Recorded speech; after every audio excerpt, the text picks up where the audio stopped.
太强了。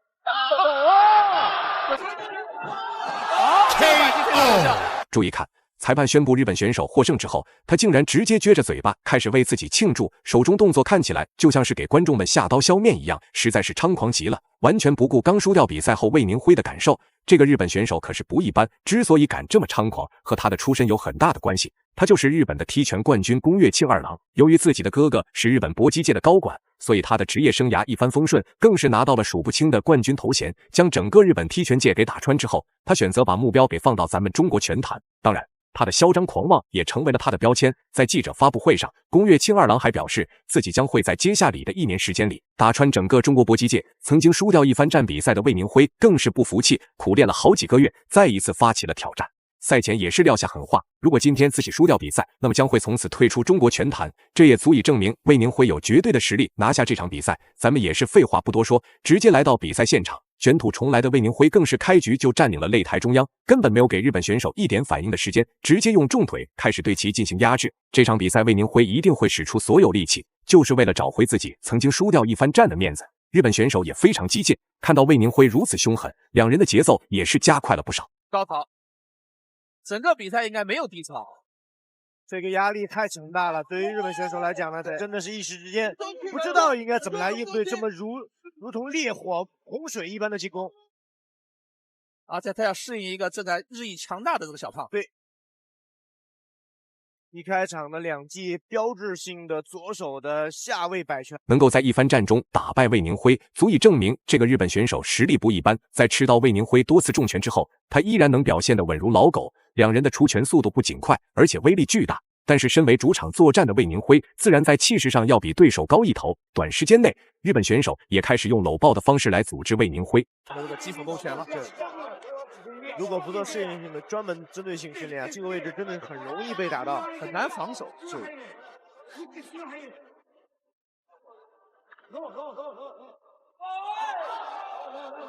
而且魏宁辉打比赛的时候，竟然是满脸微笑，又是高位的摆拳打到脸上，这真是恐怖的小胖。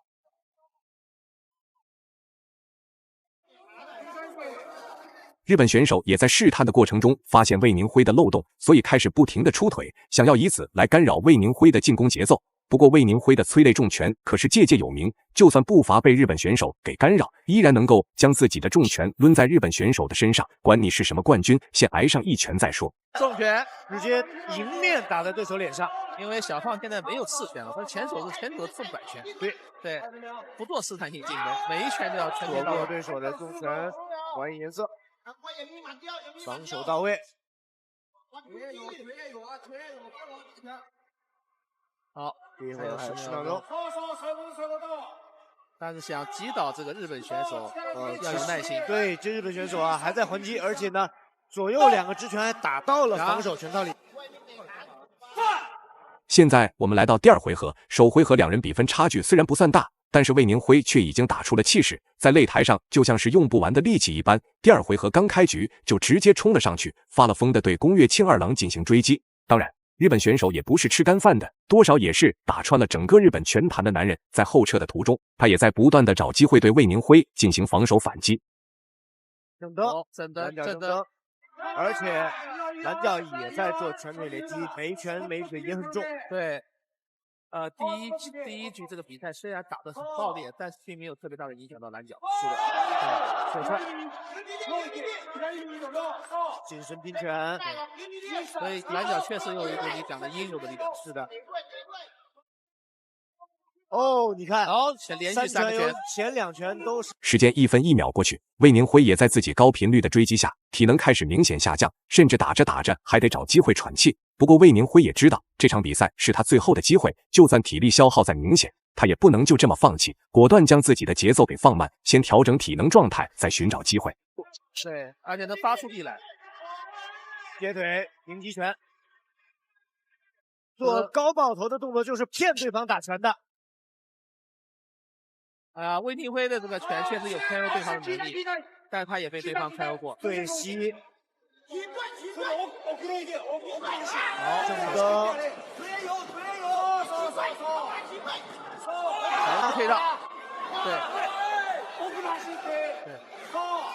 一定要小心。啊，双方都要小心，做好防守。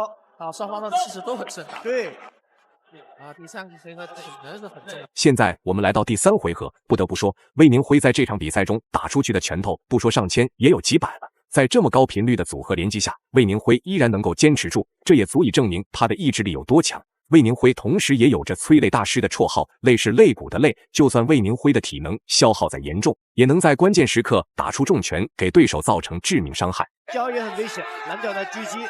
对，现在为止呢，蓝角是吃亏的，但是他的意识就是吃了亏之后马上迎上去再来。对，说明他不准备退让，他不准备退让。对，第一体能突围，第二技战术意识非常清晰。对，他是准备送你几拳的，但是真的打倒你，是找机会。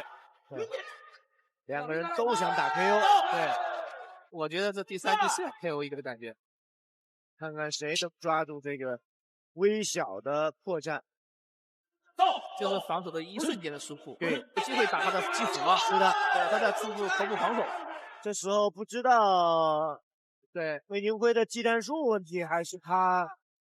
第3回合还有1分半的时间，此时我们能感觉到魏宁辉已经快要没有力气了。不过他依然没有选择妥协，在最后时刻还是在不停的出拳压制日本选手。不过日本选手也看得出来，魏宁辉这时候就像是行尸走肉一样，索性直接开始一边嘲讽一边对魏宁辉进行拉扯重击。不管怎么样，小胖魏宁辉都千万不能倒下，一定要让日本选手感受到嚣张要付出的代价。